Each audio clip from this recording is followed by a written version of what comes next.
7h02 partout à Abidjan, Côte d'Ivoire, à Yopougon. Nous avons une pensée pour notre collègue au niveau donc, du montage, coincé dans une inondation d'habitation. Cissé Ibrahim, nous sommes de tout cœur avec lui ce matin et avec tous les membres de sa famille. Nous sommes en compagnie, mesdames et messieurs, de monsieur le premier président de la Cour d'appel de commerce, monsieur François Comouin. C'est un plaisir de vous avoir. Merci d'être venu. J'imagine aussi les contentions, les tours que vous avez pu faire venir ici. Je rappelle que le garde des Sceaux, ministre de la Justice et des Droits de l'Homme, Sanson Kambila, a procédé jeudi à l'installation. Il y a quelques temps maintenant, c'était le 15 mai. Hein, 17 mai. Le 17, pardon, le 17 mai, à l'installation, à la rentrée solennelle, des magistrats, des conseillers et des conseillers consulaires de la Cour d'appel de commerce d'Abidjan, avec pour premier président François Comouin. Cette Cour d'appel de commerce d'Abidjan est une juridiction autonome de second degré qui comprend un premier président, 2 présidents de chambre, 6 conseillers et 16 conseillers consulaires. Les membres ont été installés à la salle de conférence du ministère des Affaires étrangères. On se rappelle donc de cette cérémonie, de cette rentrée mémorable. Tout à fait. Alors, vous étiez donc président du tribunal et maintenant de commerce. Vous êtes maintenant le premier président de la Cour d'appel. Pour ceux qui nous regardent, pour tout le monde, qu'est-ce qui a changé? Alors, je vous remercie pour cette invitation à participer à cette émission. Ce qui a changé peut être perçu à 2 niveaux. En ce qui me concerne personnellement, il me revient maintenant la mission de m'assurer que tout ce qui est jugé au niveau du tribunal de commerce est conforme à la loi et conforme aux faits qui ont été relatés par les parties.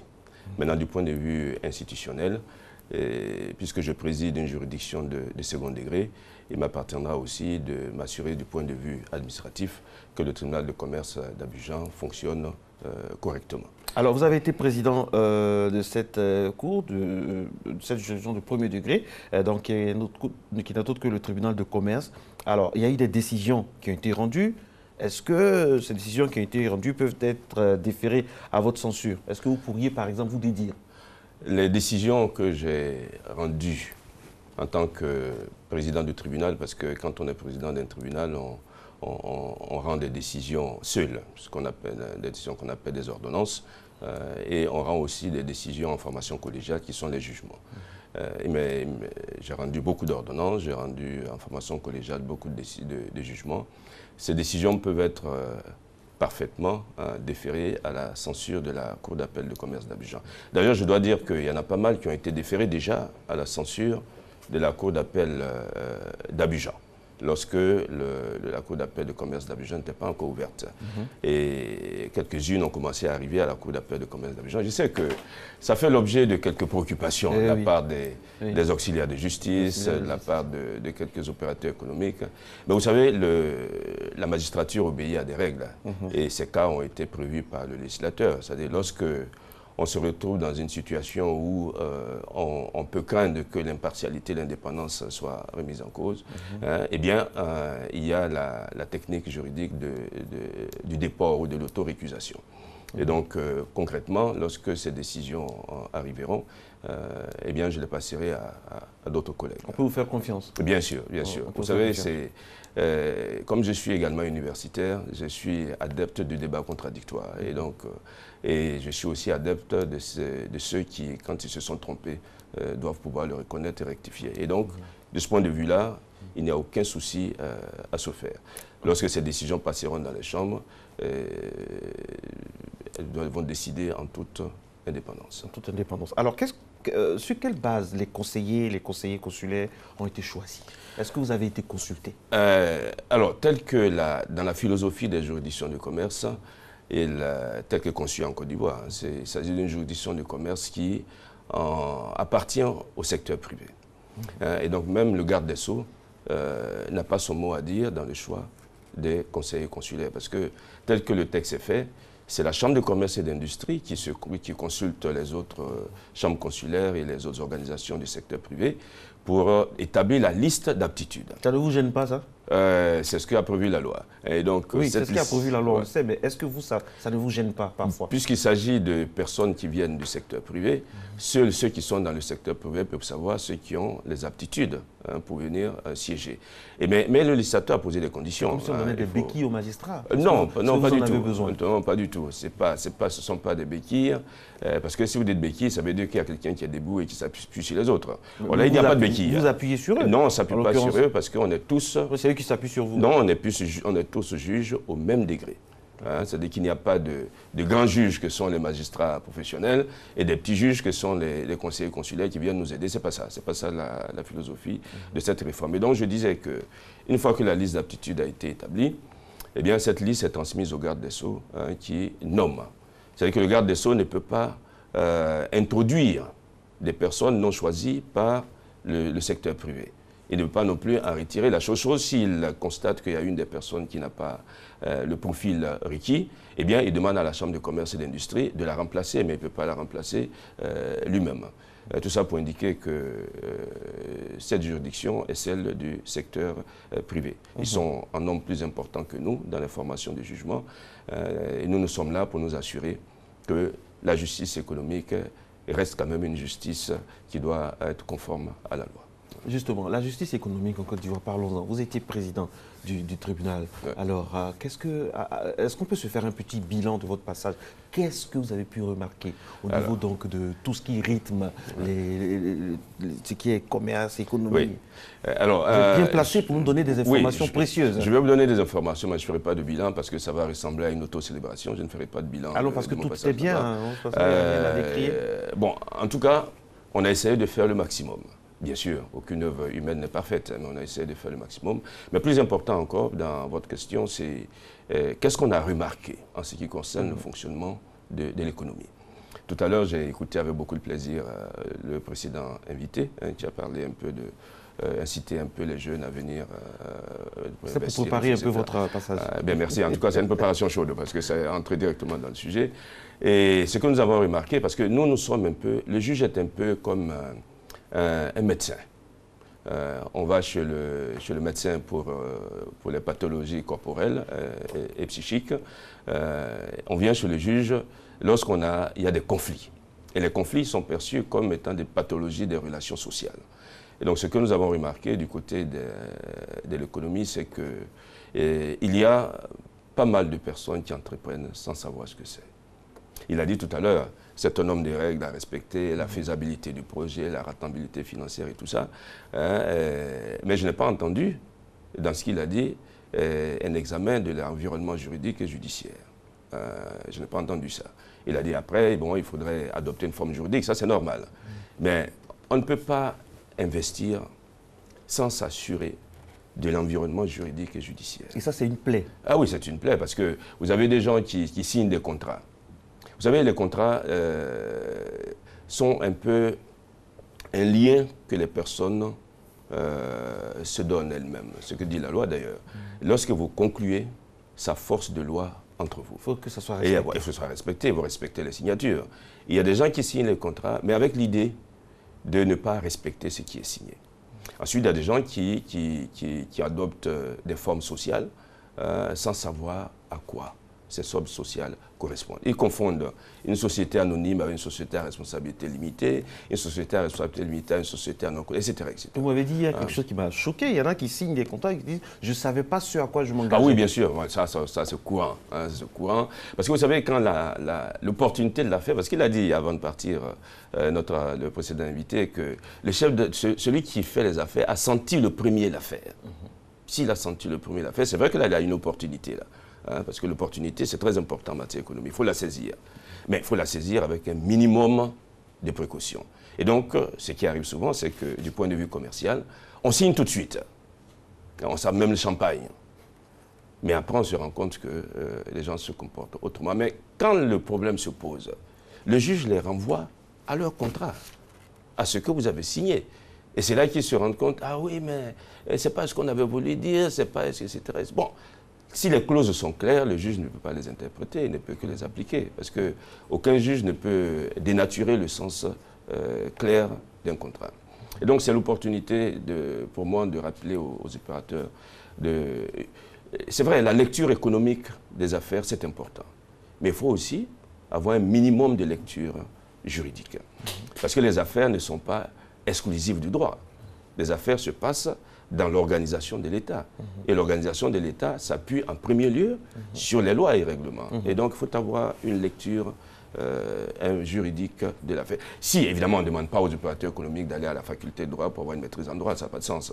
Mais on leur demande de se renseigner. De s'entourer de toutes les garanties. Voilà, de s'informer. Notamment, une autre plaie, monsieur le juge, monsieur le Premier Président, c'est que au niveau des prêts, oui. Vous en avez parlé vous-même tout à l'heure. Oui, au niveau des prêts, des fois, ce n'est pas évident. Dans les deux sens, il y a des banques qui prêtent, des structures de microfinance qui prêtent, et il n'y a pas de retour, ça va au litige, ou après, il y a il y a beaucoup de soucis. Si, vous savez, lorsque vous voulez faire les affaires, soit vous avez une épargne propre suffisante pour vous permettre de démarrer votre affaire, soit vous recourez aux structures de financement. C'est pour ça d'ailleurs qu'elles sont créées. Alors quand vous recourez aux structures de financement qui vous octroient des crédits, la première de vos obligations, c'est de rembourser le crédit. Évidemment, on s'aperçoit aussi on s'est aperçu au niveau du tribunal de commerce qu'il y avait beaucoup de contentieux de recouvrement de créances bancaires. Et aussi au niveau des microfinances, beaucoup de recouvrement.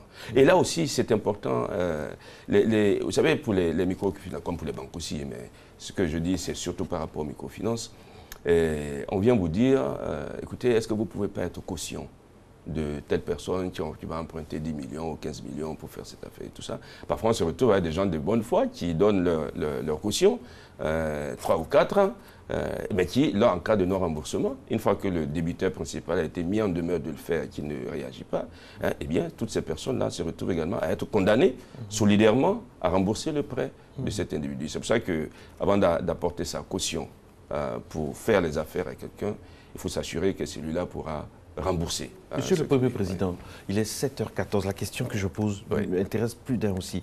Est-ce que l'environnement des affaires en Côte d'Ivoire donne envie? Donne envie.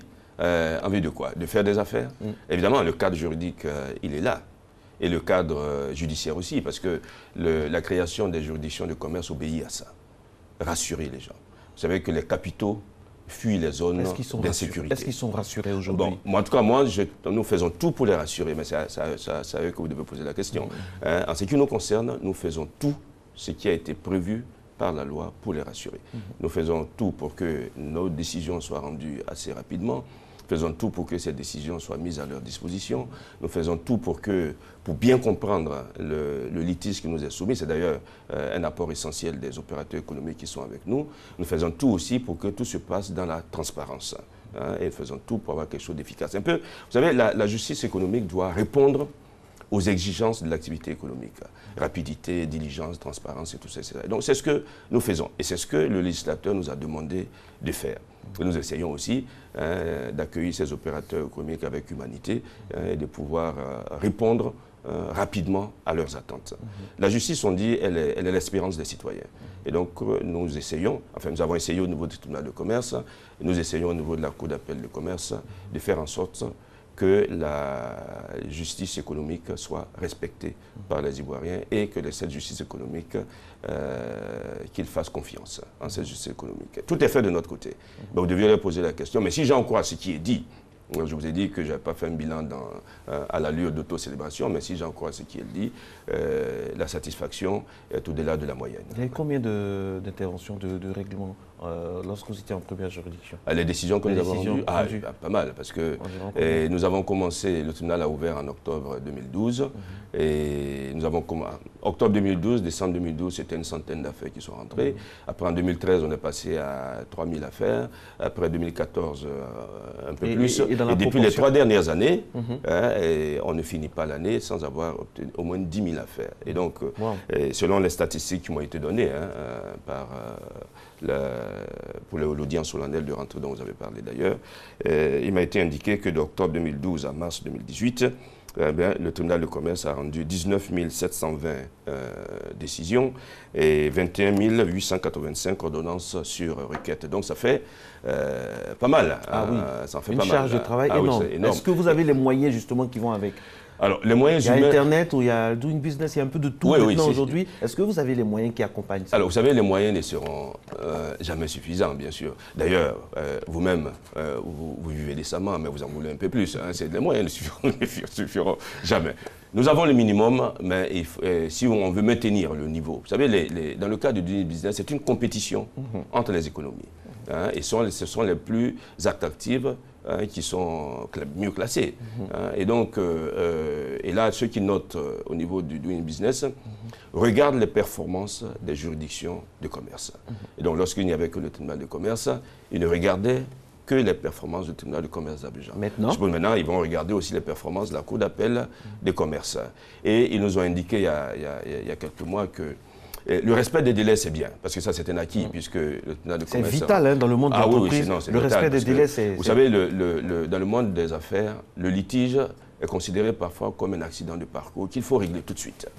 Mais on ne peut pas traîner pendant 2 ans, 3 ans, 4 ans. Avec ça, vous tuez une entreprise. Et donc, la loi a imposé qu'en première instance, les litiges soient réglés en 3 mois, qu'on peut proroger de 2 mois. Mais dans la pratique, on est à peu près à 60 jours pour régler les litiges au niveau du tribunal de commerce d'Abidjan. Au niveau de la Cour d'appel de commerce, la loi nous donne 2 mois pour régler. Et alors donc, que pour d'autres juges, ailleurs, c'est 6 mois. Oui, il y a eu une réforme. Avant, il n'y avait même pas de délai. Il y a eu une réforme où donc c'est toute la spécificité, vous, de votre... Exactement. Et tout ça ne va pas me faire occulter la question que vous avez posée par rapport aux moyens, parce que c'est capital. Ça va de pair, puisque qui dit spécificité, dit moyens spécifiques. Absolument, absolument. Et ajouter aussi au fait que maintenant, ce que le Doing Business note, c'est la performance liée à la dématérialisation des procédures. Et donc la gestion électronique des procédures qui suppose un logiciel adapté, qui suppose un système d'informatisation où il n'y a pas de faille. Le transfert de données, par exemple, du tribunal, du tribunal donc à la Cour d'appel. Qui suppose des serveurs, qui suppose, etc. Et donc ça, dès lors qu'il y a un élément qui est grippé, tout le système. Donc il faut éviter cela. C'est pour ça que c'est important que les juridictions de commerce, du point de vue du financement, fassent l'objet d'un financement approprié, c'est-à-dire en adéquation avec les performances qu'on attend de ces juridictions. C'est un clin d'œil à qui hein? Un clin d'œil à celui qui a créé les juridictions de commerce, c'est-à-dire à l'État de Côte d'Ivoire. Non, parce que de toute façon, les efforts sont faits. Mais c'est important de les maintenir dans cette performance. Mais aussi, il y a un élément qu'il importe d'indiquer. Vous avez parlé des spécificités. Et comme vous avez dit vous-même, spécificité juridictionnelle doit correspondre à une spécificité de traitement. Moi, je le sais, mais vous le dites aussi. Oui, non, je le dis, parce que ce que vous avez dit a du sens. Je ne fais que répéter ce que vous avez dit, mais ça a du sens. Non, mais vous prenez ça à votre compte aussi. Oui, bien sûr, bien sûr. Parce que ça veut dire que les acteurs, ça veut dire que les acteurs de cette juridiction, à qui on demande beaucoup, bien, en peu de temps, doivent pouvoir avoir un traitement en accord avec cela. Parce que parfois, certains opérateurs économiques s'inquiètent de ce que parfois la machine aille trop vite pour vous, du fait peut-être de manque de moyens, de coordination, d'automatisme. Voilà. Que la machine aille trop vite. Que la machine aille trop vite, par exemple, par rapport aux moyens, justement. Et à une décision au tribunal de commerce. Au tribunal de commerce. Il faut que tout se passe rapidement. Oui, c'est ça. Pour ne pas qu'un ordinateur, par exemple... Exactement, c'est ça. C'est une exigence. C'est une exigence, parce que la loi impose, et ça, nous faisons strictement attention à ça, j'imagine aussi dans les autres juridictions. Et les autorités attendent beaucoup de ces deux juridictions. Tout à fait. Parce que c'est un baromètre vraiment infaillible de la santé économique de notre pays. Les capitaux, je l'ai dit, qu'ils soient nationaux ou internationaux, fuient les zones d'insécurité. Et quand on parle d'insécurité, vous ne voyez pas seulement la sécurité urbaine. La justice peut être un facteur d'insécurité. Et ça, c'est pas bon. Normalement, la justice, elle a été instituée pour rassurer, pour amener la paix et la concorde entre les citoyens. Et donc, il faut faire tout pour que la justice, en ce qui nous concerne en tout cas, la justice économique, rassure, et c'est ce que nous faisons. Alors, depuis que vous êtes le premier président de la Cour d'appel, combien d'affaires déjà? Alors, on a... Mais vous êtes en mode light? Non, on n'est pas en mode light, parce qu'en mode light, ça voudrait dire que... non, nous sommes en mode high. C'est pas encore la vitesse de croisière? C'est pas encore la vitesse de croisière, mais Donc vous avez le temps de vous reposer de vos 19 720 décisions. Non, à cet égard, il faut dire qu'il y a certaines décisions qui ne viendront pas à la Cour d'appel de commerce. D'accord. Parce que du point de vue du taux du litige, normalement, toutes les décisions dont l'intérêt est inférieur ou égal à 25 millions de francs CFA sont rendues par le tribunal de commerce en premier et dernier ressort. C'est-à-dire à charge de cassation. Maintenant, au-delà de 25 millions, ou lorsque l'intérêt est indéterminé, en ce moment, c'est à charge d'appel. Et puis, il faut ajouter aussi qu'il y a des gens, la décision est tellement bien rendue que les gens acquiescent à la décision, donc n'ont pas besoin de faire appel. Et donc, on m'avait demandé, depuis que monsieur le garde des Sceaux a ouvert la Cour d'appel de commerce le 15 de mai. L'audience solennelle de rentrée a eu lieu le 17 mai. Et depuis 2 semaines environ, on commençait à avoir des affaires. J'ai consulté un peu le rôle général hier.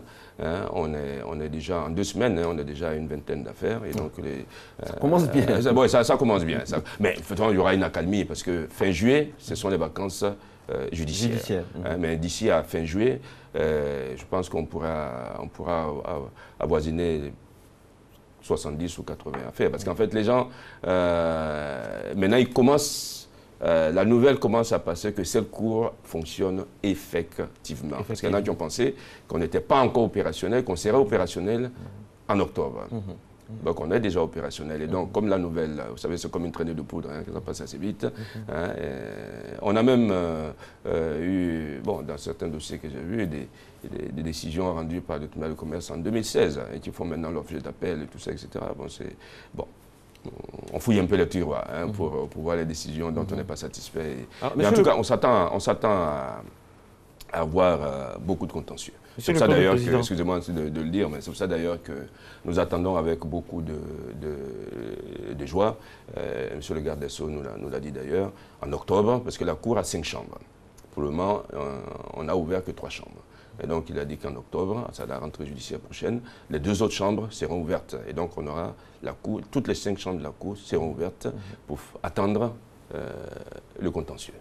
Monsieur le Premier Président, c'est un bon point pour la Côte d'Ivoire parce qu'on fait office de pionnier dans ce domaine-là, dans la contrée ouest africaine. Tout à fait. Nous sommes pratiquement le premier pays. Le premier pays. C'est vrai que il y a la Cour d'appel de Porto Novo qui a été créée dans la loi, mais c'est la Côte d'Ivoire qui a ouvert la première, sa Cour d'appel de commerce. Donc on fait office des pionniers. Et quels sont les avantages concrets alors, vous savez, quand ce leadership judiciaire, on peut parler comme ça. Vous savez, la Côte d'Ivoire a son rôle de leader dans la sous-région. Et ce rôle, elle l'assume avec honneur et fierté. Et aussi dans ce domaine-là, nous allons l'assumer. Parce que un pionnier doit tracer la voie. Un pionnier doit montrer comment les choses doivent se faire. Et là aussi, nous n'allons pas faillir. Alors je rappelle que le contrôle et le suivi des activités de la Cour d'appel de commerce d'Abidjan sont dévolus principalement à un conseil de surveillance. Oui. Un conseil de surveillance qui est composé d'un conseiller à la Chambre judiciaire de la Cour suprême, président, et de l'inspecteur général des services judiciaires et pénitentiaires, d'un avocat désigné par le barreau, d'un administrateur des services judiciaires désigné par le ministre de la Justice et de 2 opérateurs économiques désignés par la Chambre de commerce et d'industrie de Côte d'Ivoire. C'est ça. C'est-à-dire que nous sommes le tribunal de commerce et la Cour d'appel de commerce sont, disons, les 2 juridictions sont soumises à 2 types de contrôle. Il y a le contrôle naturel de l'inspection générale des services judiciaires pour le compte du garde des Sceaux. Et puis il y a le contrôle de ce conseil-là. Et ce conseil aussi tient lieu de conseil de discipline pour les conseillers consulaires, du point de vue déontologique. Vous savez, les conseillers consulaires, les opérateurs économiques qui sont temporairement juges, je dis temporairement parce que le mandat est de 3 ans renouvelable, temporairement juges, au même titre que nous, doivent respecter la déontologie judiciaire. C'est pour ça d'ailleurs que, puisque vous étiez à la cérémonie à l'audience solennelle, c'est pour ça d'ailleurs qu'on leur a fait prêter serment d'être de dignes et loyaux juges. Mais ils prêtent serment, mais est-ce que concrètement, qu'est-ce qui prouve qu'ils ne sont pas en collision avec les entreprises? Parce que les gens s'interrogent aussi. Oui, c'est vrai. On peut prêter serment, serment, parce que bon. Mais vous savez, si à raisonner de cette manière-là, on ne fera plus. Non, on ne raisonne pas. C'est-à-dire, on s'interroge. Je vais vous dire. Les gens sont en droit de s'interroger, monsieur le Premier Président. Oui, bien sûr. Parce que pourquoi on choisit un tel par rapport à un tel, sont est-ce légitimes. que dans la mise en place des mécanismes, est-ce que dans l'activité, Oui, est-ce qu'on n'aura pas... Nous sommes en Côte d'Ivoire, nous sommes en Afrique, on ne sait jamais. La première chose à dire, c'est que dans le choix, d'abord, il y a une question de volontariat. Qui choisit? Parce que c'est du bénévolat. Qui choisit? Je vous l'ai dit, mais je vais répéter cela. C'est du bénévolat. C'est-à-dire que l'opérateur économique, il vient prêter main forte pour rendre la justice. D'ailleurs, les indemnités... Du bénévolat qui engage quand même des millions de francs CFA. Oui, bien sûr, bien sûr. C'est un bénévolat... Non, parce que quand on dit du bénévolat, parce que si on devait les payer par rapport à ce qu'ils gagnent dans leurs entreprises... Mais je rappelle qu'ils sont payés quand même. Ils ont une indemnité. Ils ont une indemnité. Ils ont une indemnité. Mais ça, c'est pour les défrayer des moments qui passent. Donc, c'est pas du bénévolat. Bon, moi, je dis du bénévolat. J'aimerais bien avoir ce bénévolat. Ah oui, mais du bénévolat parce que ce n'est pas un salaire. Parce que quand vous donnez une indemnité qui n'a rien à voir avec ce que vous aurez dû obtenir. Mais vous avez une position très privilégiée, parce que de là, vous avez le baromètre de l'économie. Oui, mais ça va avec les contraintes aussi. Parce que je vous ai dit tout à l'heure que du point de vue déontologique, ils sont surveillés. Et de sorte que toute faute déontologique les fait passer devant le conseil de surveillance. De sorte qu'ils peuvent être radiés, ils peuvent être, etc. Et j'ajoute aussi, pour vous rassurer davantage, et à travers vous, tout le secteur privé, que nous faisons très attention aux conflits d'intérêts. De sorte que j'ai dit au conseiller consulaire, et je l'ai dit aussi aux juges consulaires à l'époque, que dès lors qu'ils sont intéressés par une affaire, il faut qu'ils ne siègent pas. Et qu'ils évitent aussi de chercher à influencer les autres. Et sur ce point-là, on est intransigeant. Parce qu'en fait, pour que la justice fasse confiance, pour que la justice donne confiance, il y a un élément capital à côté de la compétence et tout ça, qui est l'impartialité et l'indépendance du juge. Parce que si un juge n'est plus indépendant, c'est la mort de la justice. Et donc, les juges ne sont pas des parquetiers. Le juge, dans l'exercice de ses fonctions, n'a pour autre autorité que celle de la loi. Et donc, c'est important que cette indépendance et cette impartialité soient préservées. Et c'est ce qu'on fait au niveau des juridictions de commerce. Vous allez me dire qu'on est en train de finir, c'est ça? Oui, c'est fini. Oui, en tout cas, merci beaucoup. Merci beaucoup. Souffrez que qui ce soit moi le juge quand même. Évidemment, évidemment. Et je ne vais pas bouder ce plaisir. En tout cas, merci à vous, évidemment. Monsieur le Premier Président de la Cour d'appel de commerce d'Abidjan. Félicitations pour cette promotion et pour tout ce que vous faites pour la justice. Je sais que dans le volet universitaire, vous êtes également une référence. Comme le disait le procureur général lors de la rentrée solennelle, parler de façon triviale, il n'y a pas l'homme pour vous. Oui, mais il le dit avec exagération quand même. Allez, passez une très très bonne journée. Merci d'être venu malgré ces intempéries. Merci de faire attention, mesdames et messieurs, parce que la pluie a énormément provoqué des dégâts et vous savez qu'on avait prévu quand même au niveau de la météo. Passez une très très bonne journée et que Dieu nous garde.